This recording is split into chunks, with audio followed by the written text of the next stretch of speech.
Essa talvez é uma das imagens mais conhecidas de Winston Churchill, herói da Segunda Guerra Mundial, que lutou ao lado dos americanos e soviéticos contra o domínio nazista de Adolf Hitler.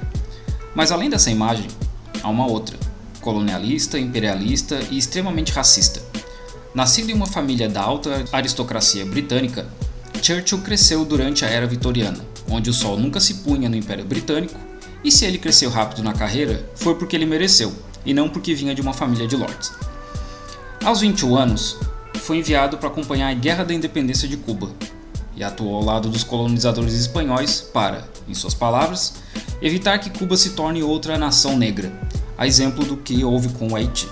Após o período de Cuba, Churchill passou alguns anos na Índia, odiando o povo indiano, os considerando bestiais e seguidores de uma religião bestial. Um dos seus ídolos e posterior conselheiro era o médico Frederick Lindemann, que considerava os povos colonizados raças inferiores que deveriam servir os colonizadores. Churchill considerava os britânicos como o topo do darwinismo social. E os indianos talvez tenham sido o povo que mais sofreu nas mãos de Churchill, principalmente durante a Grande Fome de Bengal, que ele via somente como uma distração durante a Segunda Guerra Mundial. Estoques de arroz indianos eram enviados para a Inglaterra e não pararam, mesmo com as súplicas do vice-rei indiano. Churchill chegou a dizer que a culpa da mortandade era dos indianos se reproduzindo como coelhos, e um dos motivos de privarem a população de comida era evitar que os suprimentos fossem apreendidos pelos japoneses durante a guerra. Mais de 3 milhões de indianos morreram por essa política desastrosa. Churchill certa vez disse que é alarmante e nauseante encontrar com Gandhi, e caso ele morra, nos livraremos de um homem mau e inimigo do Império. Tendo uma certa simpatia pelos judeus, mas não pelo judaísmo internacional que ele considerava como comunismo, atuou diretamente na criação do Estado de Israel contra os palestinos, pois acreditava que os judeus trariam mais prosperidade para aquela região, abre aspas. Seria injustiça se um povo vier e tentar ganhar a vida transformando o deserto em plantações de palmeiras e laranjeiras? Eu não admito que o cachorro que chegou primeiro na tigela de comida tenha o direito sobre a tigela, mesmo que ele esteja lá há mais tempo, fecha aspas.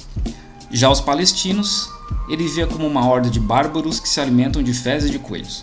Durante a Comissão Real Palestina em 1937, ele disse: "Não vejo como errado o que foi feito com os indígenas vermelhos na América ou os australianos, pelo fato de que uma raça mais forte, mais desenvolvida e mais sábia tomou conta da terra e os colocou de lado.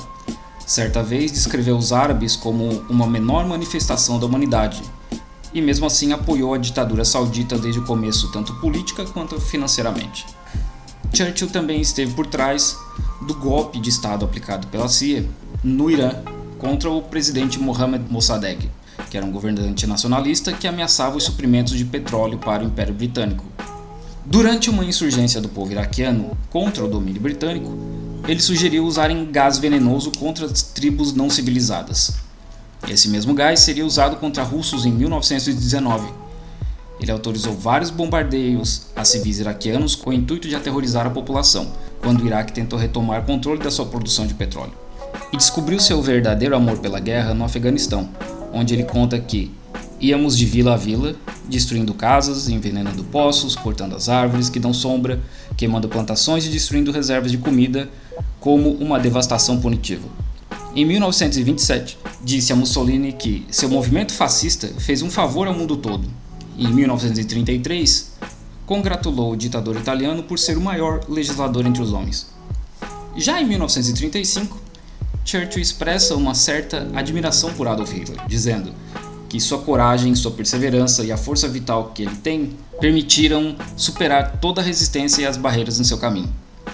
Durante a Guerra de Independência da Malásia, ordenou o uso de agente laranja contra os revolucionários, o mesmo agente laranja que seria usado pelos Estados Unidos na Guerra do Vietnã.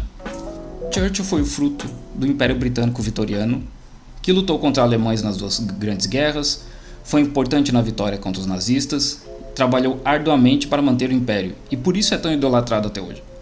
Mas também foi um colonizador, racista, criminoso de guerra, que apoiou fascistas quando convinha, inclusive empregando nazista no pós-guerra. Churchill não era um mocinho ou um vilão, mas sim uma representação viva do Império Britânico.